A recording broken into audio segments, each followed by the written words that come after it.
Hello everyone, my name is Julian McDonald and I am not fond of cats. I think for me it's mainly the way they look at you, those furry faces of pure condescension. Dogs, on the other hand, are the best. They're cool to play with, you can hang out with them in public, and having them brings you up a peg in social interaction. I claim that dogs are significantly more useful to people than cats. First, we will check out the qualities dogs have that are useful to people, and next we'll find out why cats can't seem to measure up. First, dogs have qualities that are useful to people. We will examine this through two lenses, both laughter and heroism. According to the Business Insider of 2014, a pilot study of 95 people found that dog owners laughed significantly more frequently than cat owners. Cats might even be a drag. Even participants without pets reported laughing more than those who just own cats. According to Forbes of June 5th, 2017, one of the most recent studies on laughter shows that laughing with others releases endorphins in the brain, our own happy, home-good, feel-good chemicals, via opioid receptors. Dogs enable more of this narcotic-like laughter into our lives without the obvious drawbacks of actual narcotics. It's not addicting, but you'll keep coming back. Now that we have observed the power of laughter, it's time we moved on to hound heroism.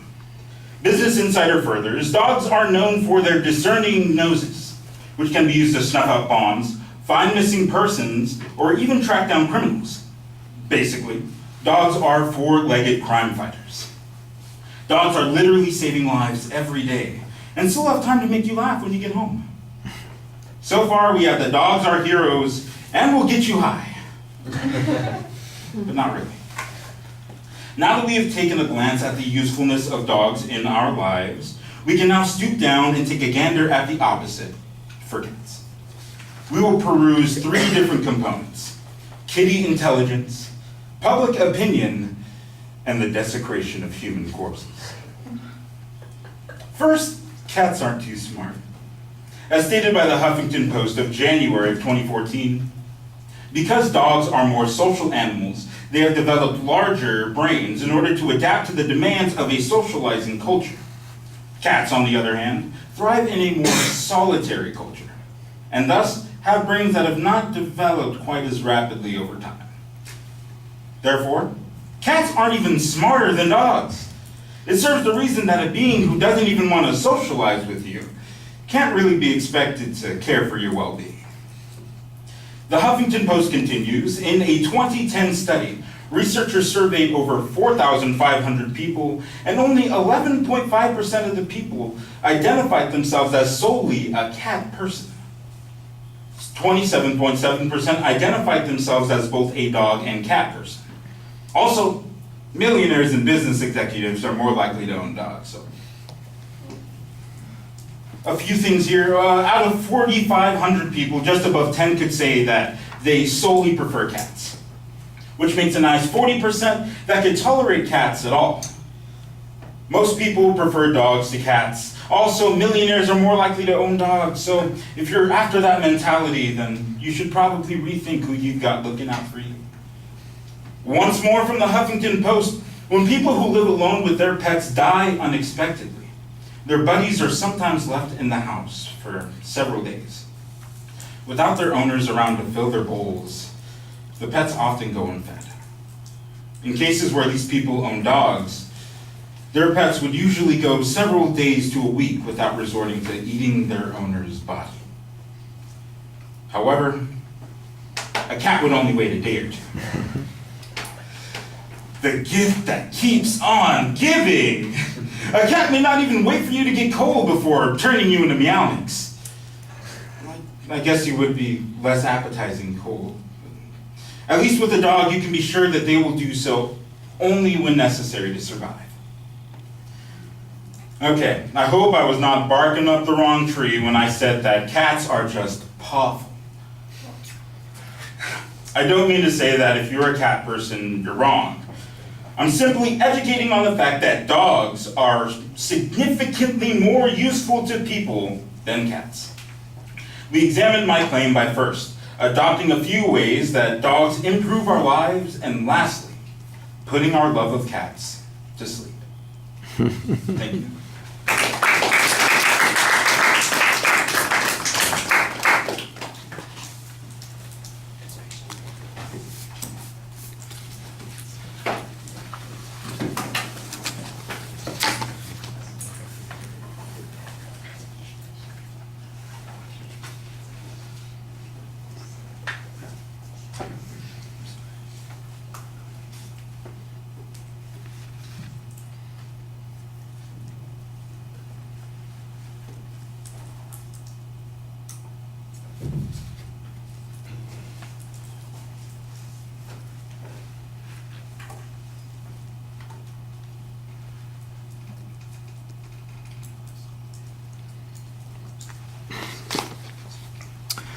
All right, Julian, you're having some fun with the presentation. I like that. The proposition's clearly identified. There's a very thorough setup of what the secondary points are going to be. Actually, you kind of preview what the two main points are, and then as you get to each one of them, you kind of subdivide them as you get to them, which is okay. You don't want to overdo that, but it was not really that hard to follow.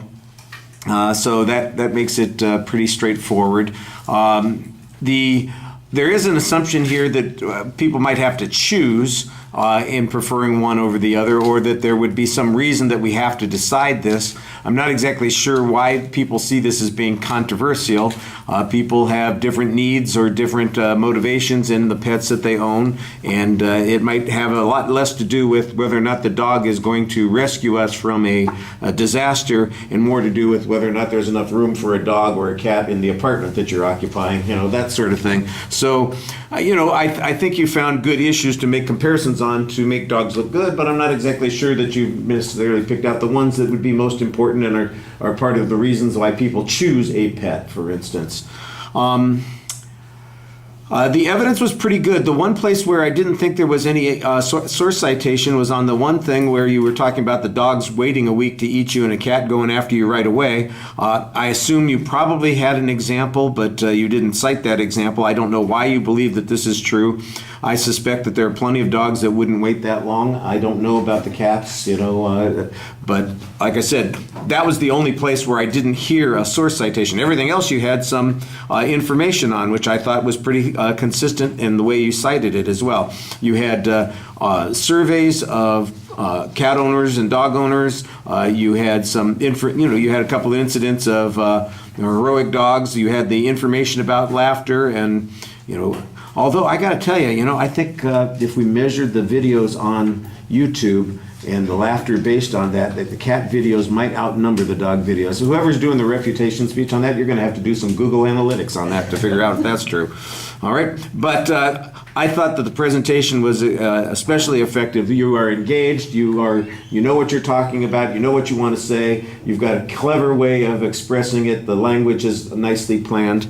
I liked all of the bad puns. I live for that. There was one that I wasn't sure if you were using a pun there or if you missed it. Where you were doing something on purpose. That sort of thing. Yeah, or it was purposeful. I couldn't quite remember what the line was, but it was like that, and I thought, did he just make the pun, or did I just put it in there in his place? But most of the time, like I said, you had a clever way of expressing it, and so that worked pretty well. Thank you.